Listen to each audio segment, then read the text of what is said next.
glazed pork belly. Parehong paborito namin to ng aking asawa dahil malambot siya at syempre masarap. Gusto nyo tong gayahin? Pakipanood na lang ng aking video. Nga pala, optional lang tong toppings. Ganito siya sa wala pang toppings. Magandang klase ang pork belly na aking nabili. So 600 grams yan. Nilagyan ko ng asin. Dahil may antibacterial property yung asin. Pero konti lang, estimate lang ba? And then nilagyan ko na ng tubig. Ganito kadami ang tubig na nilagay ko. Yung lapaw pa siya sa karne natin. So ayan, lumutang ang mga excess fats or taba ng ating baboy. Ang tawag ng iba dyan ay impurities.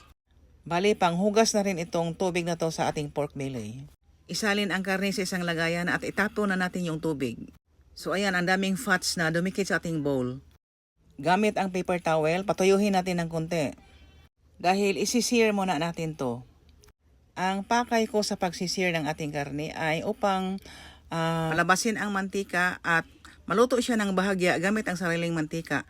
Pero ayan, so nilagyan ko muna ng paborito kong MSG upang sumarap.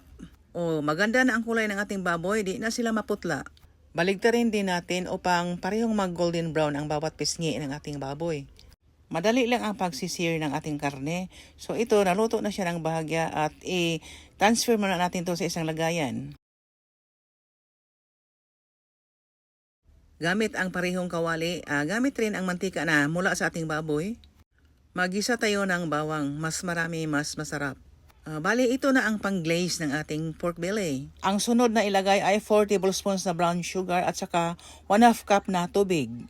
Ukay-ukayin hanggang sa mag-glossy ang texture. Pero, ang nilagay ko dito ay yung honey na pinagbabara ng aking fermented na garlic or bawang. So, 1/2 cup lang ang nilagay ko. Okay na to at ilagay muna natin to sa isang lagayan. And then, nagisa ako ng luyang manipis na pagka-slice. Ayan. Ibalik natin dito ang ating pork belly.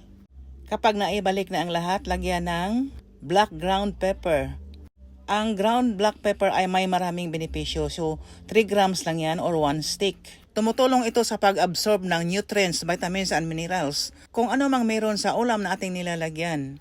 Antioxidant din to at anti-inflammatory. Sagana din to sa manganese mineral. Ang manganese ay importante para sa kalusugan ng ating mga buto at sa ating mga kasukasuhan. So, lagyan na natin ng tubig. Sakto lang din na matakpan ang ating pork belly.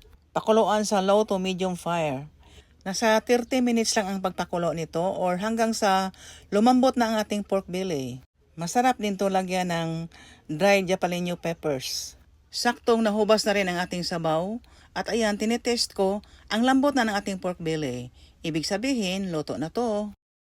So, nagkuha lang ako ng ilang piraso para pang-ulam namin ngayon. At nilagyan ko na ng ating ginisa na bawang na may honey. Yan ang ating pang-glaze. Maraming salamat sa panonood. Kung nagustuhan niyo ang aking video, paki-share naman and then follow for more.